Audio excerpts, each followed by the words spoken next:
안녕하세요, 김일조입니다. 오늘은 우리가 돈이 아직 만들어지기 전부터 건물에 대해 관심을 가져야 되는 이유와 처음 건물을 매매하시는 분들이 잘못하시는 흔한 실수들에 대해서 말씀드리도록 하겠습니다. 예전부터 건물을 매입할 때 어떤 걸 조심해야 되는지, 그리고 어떤 걸 봐야 하는지 질문 주시는 분들이 계셨는데, 저는 부동산 매매를 주업으로 하는 사람이 아니다 보니 영상 만드는 것을 조금 미뤄왔었습니다. 그런데 아마도 그렇게 요청하시는 분들은 전문가가 아닌 일반인 관점에서 좀 더 쉽고 편안한 이야기를 듣고 싶어 하시는 게 아닌가 싶어서 이렇게 영상으로 만들게 되었습니다. 우선 제가 초반에 말씀드린 것처럼 우리가 돈이 아직 마련되기 전부터 건물에 관심을 가지셔야 하는 이유는, 여러분들이 만약 건물에 전혀 관심이 없다가 나중에 큰 돈이 생겨서 건물을 사려고 한다면 그때는 너무 막막할 수도 있고 들뜨고 섣부른 마음에 사기를 당하거나 잘못된 매매를 할 수도 있기 때문입니다. 우리가 길을 다니면서 봐도 건물을 임대한다는 문구는 많이 보여도 매매한다는 이야기는 잘 없습니다. 그 이유는 좋은 건물은 매매로 잘 안 나오기 때문입니다. 여러분도 만약 월세가 정말 잘 나오고 좋은 건물이 있다면 그것을 굳이 팔 이유가 있을까요? 아마 아닐 것입니다. 좋은 건물은 중고차와도 비슷한 속성이 있습니다. 만약 중고차 시장에 가격도 정말 괜찮고 품질도 우수한 차가 나온다면 그 차가 우리들이 살 때까지 계속 기다려줄까요? 아마 아닐 것입니다. 그렇게 좋은 매물이 나온다면 그런 좋은 매물을 기다리고 있던 사람들이 바로 채가게 되어 있습니다. 다만 중고차와 건물의 다른 점은, 중고차는 갖고 있으면 계속 가격이 하락할 수 있지만 건물은 좋은 호재를 만난다면 오히려 가격이 상승할 수도 있고 꾸준히 월세가 나온다는 것입니다. 이 영상을 보시면서 아니 나는 그럴 건물을 살 돈이 없는데 어떡하지? 이런 생각을 하시는 분들도 계실 텐데, 우리는 10년 뒤도 내다보고 살 수 있는 인간으로 태어났습니다. 만약 저의 영상을 보시면서 나는 꼭 수저혁명을 이뤄서 흙수저의 굴레를 탈출하겠다 이렇게 마음 먹으셨다면 3년 뒤, 5년 뒤, 10년 뒤 그 이상을 계획할 수 있으셔야 합니다. 다시 이해하시기 쉽게 중고차로 비유해서 건물 매매를 설명드리면, 만약 A, B 두 사람이 있을 때 둘 다 25살에 중고차 시장에 가서 첫 차를 구입한다고 가정해 보겠습니다. 그런데 A라는 사람은 15살 때부터 차에 관심이 많아서 어떤 차가 나한테 맞는지, 그리고 어떤 차가 잔고장이 잘 없고 되팔 때 괜찮은 가격이 되는지, 그리고 중고차를 살 때 어떤 것을 조심해야 되는지 관심을 꾸준히 가졌다면 아마 그 A라는 사람은 25살이 됐을 때 꽤 괜찮은 차를 살 수 있을 것입니다. 그런데 반대로 B라는 사람은 그냥 언젠간 나도 첫 차를 사야지라고 생각만 했다면, 그렇게 아무 생각 없이 돈만 열심히 모으다가 25살에 갑자기 중고차 시장에 가서 차를 사게 된다면 아마 그 사람은 좋은 차를 사지 못하거나 사기를 당할 확률이 굉장히 높아질 것입니다. 이런 이유에서 아직 돈이 마련되지 않으신 분들도 언젠간 내가 건물을 살 거라는 생각으로 길을 가면서도 어디가 잘 되는 건물인지, 어디가 몰락하는 건물인지를 늘 관심 있게 보셔야 합니다. 아주 쉽게 말씀드리면, 내가 언젠가는 건물주가 될 거라고 생각하는 사람과 건물주는 완전히 다른 세상 얘기야라고 생각하는 사람은 나중에 실제로 돈이 마련됐을 때 천지 차이의 결과를 얻게 됩니다.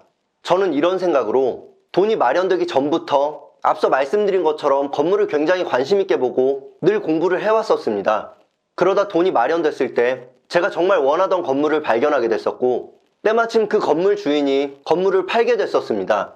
제가 당시 원하던 건물은 역에서 가까워야 하고 병원 시설에 임대가 가능해야 되고 제 사업장에서 가까워야 했습니다. 이런 조건들을 모두 충족시키면서 제가 생각하는 금액에 딱 맞는 건물이 나오기가 굉장히 쉽지 않은데, 그 당시 그 건물이 나왔을 때는 정말 천운이라고 생각했습니다.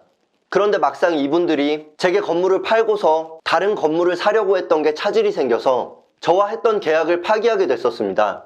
그러자 건물을 팔려고 하셨던 분들은 계약서에 작성했던 위약금이 포함된 금액이 아닌 계약금과 위로금만 공탁을 거시고 내용 증명을 보내셨습니다. 그때 저는 법적인 다툼을 진행할 수도 있지만 이분들이 결국은 이 건물을 파실 거라는 생각에 그 돈만 받고 일을 잘 마무리하였습니다. 그렇게 저는 다른 건물도 보면서 기다리고 있었는데 결국 그분들은 원했던 더 좋은 건물을 사게 되시면서 예전에 고마웠다고 저에게 팔겠다고 연락을 하셨습니다. 이렇게 제 이야기를 들려드린 것처럼 정말 좋은 건물은 내가 돈이 생겼다고 바로 살 수 있는 것이 아닙니다. 그럼 이제부터는 제가 주변에서 봤던 건물을 처음 살 때 사기당하는 유형과 잘못된 선택을 하지 않기 위해서 무엇을 조심해야 하는지 말씀드리도록 하겠습니다. 우선 가장 첫 번째는 조금 의아하실 수도 있는데 아예 그 건물을 보러 가보지 않는다는 것입니다. 주로 이런 분들은 전문직 종사자셨는데 일이 너무 바쁘다 보니까 그냥 어떤 사람에게 믿고 맡겨버리는 것이었습니다. 제가 직접 본 사기당한 한 케이스를 말씀드리면 어떤 신도시 건물의 1층에 관한 계약이었는데 여기에 패스트푸드점이 입점될 것이란 이야기를 듣고 가보지도 않고 덜컥 계약을 한 것이었습니다. 특별히 그렇게 계약 조건을 문서화한 것은 없고 아는 사람의 지인이라며 믿을 수 있을 거라고만 이야기하셨습니다. 그런데 그 건물에 결국 패스트푸드점은 입점되지 않았고 제가 알고 있는 기간 동안은 계속 공실이 이어졌고 나중에는 주변 시세보다 훨씬 비싸게 샀었다는 것을 알게 됐습니다. 만약 이분이 그 건물에 직접 가보고 주변 상권도 보며 적극적으로 알아보셨다면 아마 이런 사기는 당하지 않으셨을 것입니다. 이 이야기를 들으시면서 아니 어떻게 안 가볼 수가 있지 생각하실 수도 있는데 의외로 많은 분들이 직접 가보지 않아서 사기당하는 경우가 있었습니다. 건물을 사실 때만큼은 아무리 바쁘셔도 하루쯤은 내려가서 직접 건물을 꼼꼼하게 체크해 보시고 적극적으로 알아보셔야 합니다. 그리고 두 번째로 조심하셔야 할 것은 아는 사람의 지인입니다. 여러분들이 만약에 갑자기 큰 돈이 생긴다면 혹은 여태까지 비밀로 했다가 꽤 목돈이 있다고 두세 명에게만 얘기해도 정말 귀신같이 그 돈을 쓸 수 있는 사람들에게 연락이 옵니다.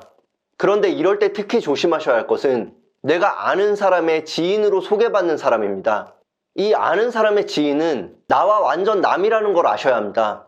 그런데 많은 분들이 이 남과 같은 사람을 내가 아는 사람과 동일시함으로써 꼼꼼하게 살펴보지 못하고 그냥 믿고 넘어가는 경우가 많습니다.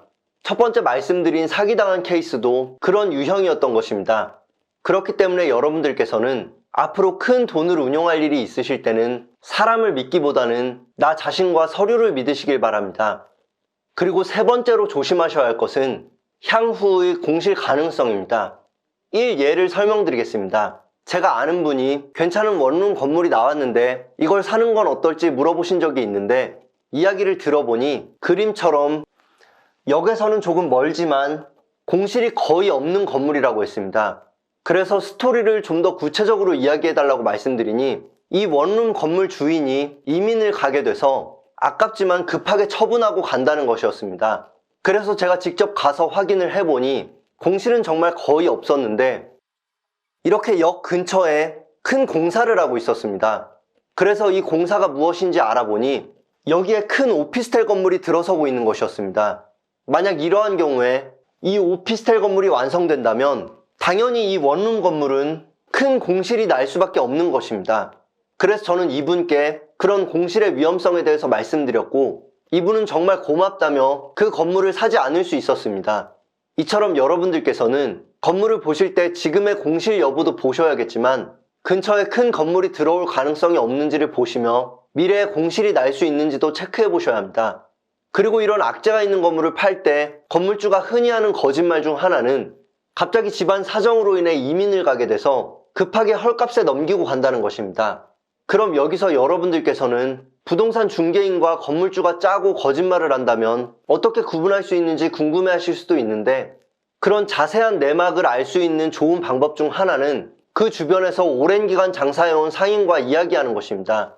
사려는 건물 주변에 오래된 식당이 있다면 거기서 밥 한 끼를 하시면서 그 사장님께 음식이 너무 맛있다고 친절한 이야기도 하면서 물어보신다면 아마 그분은 알고 있는 모든 소문을 이야기해 주실 것입니다. 한 예를 말씀드리면 한 건물이 굉장히 오랜 기간 공실이 나 있는 것을 본 적이 있는데 정말 특이한 것은 그 자리의 위치가 굉장히 좋다는 것이었습니다. 그렇게 궁금하던 차에 근처 식당에 가서 아까 말씀드린 방법대로 여쭤보니 이 건물은 두 형제가 상속을 받았는데 둘이 사이가 너무 안 좋아서 서로 팔지도 못하게 하고 임대도 못 놓게 한다며 그 집안의 풀스토리를 저에게 다 이야기해 주셨습니다. 이런 식으로 건물을 사시기 전에는 그 건물 주변에서 오랜 기간 장사를 해온 상인분께 그 건물에 대해 여쭤보는 것도 좋은 방법 중 하나입니다. 그리고 또 우리가 주의해야 할 것 중 하나는 바로 누수입니다. 자동차나 오토바이에서 엔진 오일이 새면 그것을 잡기가 굉장히 어려운 것처럼 건물도 물이 샌다면 굉장히 그것을 잡기가 어렵습니다. 그렇기 때문에 건물을 보러 가셨을 때는 꼭 지하실에 내려가 보셔서 벽면에 물이 새는 곳은 없는지 꼼꼼히 체크해 보시는 것이 좋습니다. 그리고 마지막으로 중요한 것은 오늘 띈 등기부 등본인가 하는 것입니다. 그래야지만 현재 시점에 건물에 법적 문제가 없는지를 확실하게 체크하실 수 있습니다. 그럼 이제 여러분들께서는 이렇게 조심해야 되는 것들은 알겠는데 그럼 어떤 게 좋은 건물이냐 이런 생각을 하실 수도 있습니다. 그것에 관해서 이제 말씀을 드리겠습니다. 첫 번째는 해당 건물의 시간대별로 유동 인구가 얼마나 되는지를 직접 체크해 보시는 것입니다. 그런데 만약 아직 돈이 마련되지 않았거나 보고 있는 특정한 건물이 없으시다면 평상시에 다니시면서 어떤 시간대에 어떤 건물에 유동인구가 많고 적은지를 늘 생각해 보신다면 훗날 건물을 보실 때 도움이 되실 것입니다. 그리고 두 번째는 건물 앞에 해가 잘 드는지를 보시는 것입니다. 만약 건물 앞에 해가 잘 들지 않는 곳이라면 그곳은 겨울철에 빙판이 될 확률이 높고 그런 이유에서 사람들은 해가 잘 드는 다른 길로 다닐 가능성이 높아집니다. 건물 앞에 해가 잘 든다면 해가 잘 안 드는 곳보다는 좋은 건물일 확률이 높습니다. 그리고 세 번째는 출근길보다는 퇴근길에 있는 건물이 더 잘 될 확률이 높습니다. 사람들이 보통 물건을 사갈 때도 퇴근길에 사가고 회식을 하러 갈 때도 퇴근길에 가기 때문입니다. 그리고 네 번째는 건물에 문턱이 없는 곳이 좋습니다. 사람들의 움직임은 물과 비슷해서 문턱이 높이 있는 건물은 잘 안 가게 되는 경향이 있습니다. 그런데 사람들이 물과 다른 점은 물은 더 밑으로 흘러가게 되어 있지만 사람들은 평평한 곳을 더 잘 드나들게 되어 있습니다. 그리고 다섯 번째로는 해당 건물 주변에 머물고 있는 사람이 많냐는 것입니다. 그것은 아파트가 될 수도 있고 회사가 될 수도 있습니다. 이해하시기 쉽게 스타크래프트라는 게임으로 예를 들어서 말씀드리면 내 기지 주변에 미네랄이 많을수록 좋은 것과 같습니다. 만약 이 게임을 모르실 수도 있으니 다른 예를 들어서 다시 한번 말씀드리면 이 인구들은 우리가 금을 캔다고 가정했을 때 금광과 같습니다. 우리 주변에 금광이 빽빽하게 많이 둘러싸이면 쌓일수록 좋은 것처럼 이런 아파트 단지나 사람들이 많이 있는 회사가 있는 것이 좋습니다. 그런데 여기서 중요하게 참고하셔야 할 것은 지도상으로 보셨을 때 그 건물 주변에 받쳐주는 인구가 많이 있어도 막상 직접 가봤을 때 어떤 특수한 여건으로 인해서 그 건물 앞이 아닌 다른 쪽으로 돌아가는 경우가 있습니다. 이런 경우에는 그 주변에 아무리 인구가 많아도 수혜를 받지 못할 가능성이 높습니다. 그리고 끝으로 앞서 말씀드린 것처럼 주변 인구가 받쳐준다는 가정하에 건물의 수가 적을수록 좋습니다. 그 이유는 건물 수가 많을수록 그 파이를 나눠 먹어야 될 수밖에 없기 때문입니다. 제가 아는 건물들 중에서 예를 들어 말씀드리면 어떤 한 건물은 꽤 오래된 건물인데도 지하에 슈퍼부터 1층에 식당과 빵집 그리고 병원들과 학원들이 모두 잘 되고 있었습니다. 그리고 또 다른 건물은 새로 지어서 굉장히 깔끔하고 좋은 건물인데 이 건물에 비해서 사람들의 발길이 훨씬 적었습니다.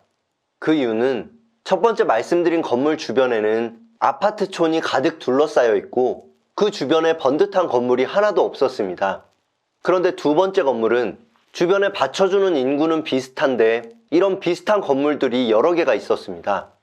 이러한 이유에서 똑같이 인구가 받쳐준다면 주변에 건물이 없을수록 좋을 가능성이 높습니다.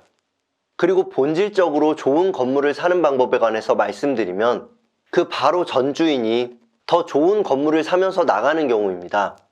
정말 월세도 잘 나오고 좋은 건물이라면 방금 말씀드린 이유가 아니고서는 시장에 나올 확률이 굉장히 낮기 때문입니다. 네, 오늘은 우리가 돈이 없을 때부터 건물 보는 방법을 눈에 익혀야 하는 이유와 좋은 건물과 나쁜 건물의 구별 방법에 관해서 말씀드려 보았는데요.